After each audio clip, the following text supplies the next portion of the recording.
জমিয়ত কর্মী সমর্থকদের খুনের বদলায় আমরা দেশকে স্বাধীন করেছি। দেশকে স্বাধীন করার পূর্বে যারা ফাঁসির মঞ্চে ফাঁসির দড়িতে চুমু খেয়ে শহীদ হয়েছেন তাঁদেরই দেওয়া এই জমিয়ত উলামা। 1947 সালে দেশ স্বাধীন হলো বটে, কিন্তু চক্রান্তের শিকার হয়ে দেশ দুভাগ হয়ে গেল। এই সেই জমিয়ত উলামা যারা দেশকে ভাগ না করার জন্য ময়দানে নেমেছিল এবং কিছু অবুঝ মানুষের অকথ্য গালাগালিও শুনতে হয়েছিল জমিয়ত উলামার পূর্বসূরীদেরকে।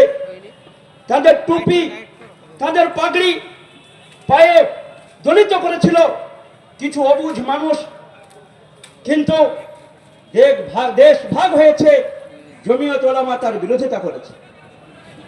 দেশ ভাগ হওয়ার পরে ভারতবর্ষের বিশাল আয়তন কেমন ভাবে চলবে, হিন্দু, মুসলিম, শিখ, ইসাই বিভিন্ন ধর্মাবলম্বী মানুষরা এই ভারতবর্ষের বিভিন্ন ফুলে সম্মিলিত এই মানুষ যারা এই দেশকে আবাদ করেছে, যারা এই দেশের বিভিন্ন খুশবু দিয়ে থাকে, সকলে মিলেমিশে কি করে থাকবে, তার জন্য একটা সংবিধান দরকার হয়েছিল। সেই সংবিধান রচনাতেও জমিয়ত উলামার অবদান। সেই সংবিধানে জাস্টিস, ইকুয়ালিটি, লিবার্টির ভিত্তিতে সংবিধান রচনা হয় এবং সংবিধান সর্বধর্মের অধিকার দিয়ে জাস্টিস, ইকুয়ালিটি এবং লিবার্টির উপরে সংবিধানের ভিত্তিতে দেশ গণতান্ত্রিক হয়। এই গণতান্ত্রিক দেশে আমরা নিজেদের অধিকার নিয়ে বাস করি।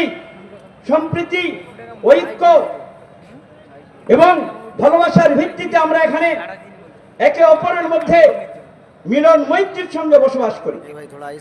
কিন্তু কিছু সেই ইংরেজদের জারজ সন্তান আছে যারা এই দেশে আমাদেরকে শান্তিতে সহাবস্থান করতে দিতে চায় না, যার জন্য আবার জমিয়ত উলামার উত্তরসূরিদেরকে জেগে উঠতে হয়।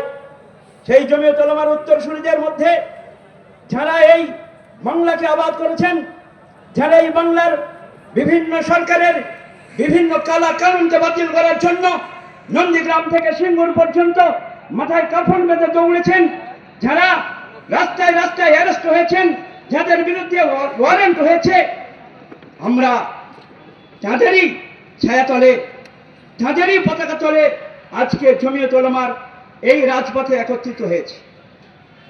জমিয়ত উলামা যখনই দেখে কোন জালিম হাকে বজ্র নিনাদে হিম্মত কার ঠেকাবে আমায়, ধর্মের তোর ভ্রুকুটি দেখাই, ধর্মের তোর করি পরিহাস, এমন মুহূর্তে যে সমস্ত নেতৃত্ব বলেন কালের প্রবাহ স্রোতে নিজের সঁপিয়া দিতে, আসো নাই তুমি এ ধরনী পরে যুঝিতে কালের সাথে, ফিরাতে স্রোতের মুখ তুমি হেতা রহিয়াছ যুগ যুগ ধরে।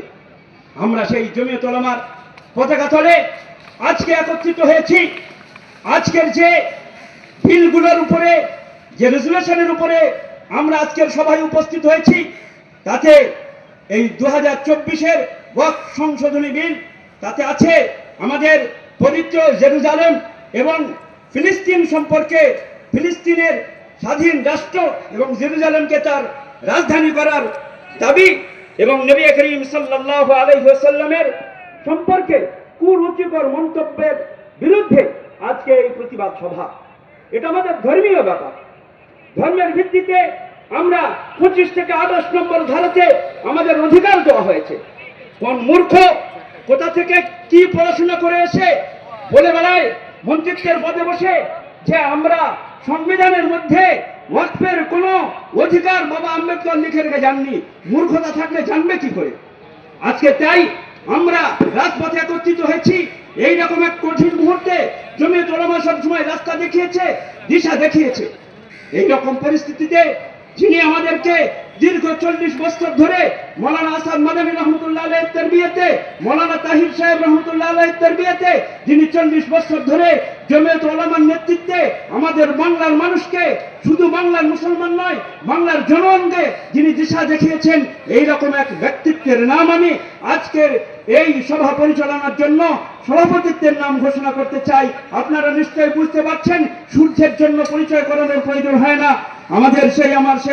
আমার অর্থ হযরত মাওলানা সিদ্দিকুল্লাহ চৌধুরী সাহেব জমিয়ত উলামার সভাপতি, দীর্ঘদিনের সভাপতি, তার নেতৃত্বে আমরা আগামীতে যদি জেল ভরা আন্দোলনের ডাক আসে, যদি আরো বড় কোনো রক্ত দেওয়ার ডাক আসে, আমরা তার জন্য উপস্থিত হবো ইনশাআল্লাহ। আজকে তার নামে আমি প্রস্তাব করছি, আপনাদের সমর্থন আছে?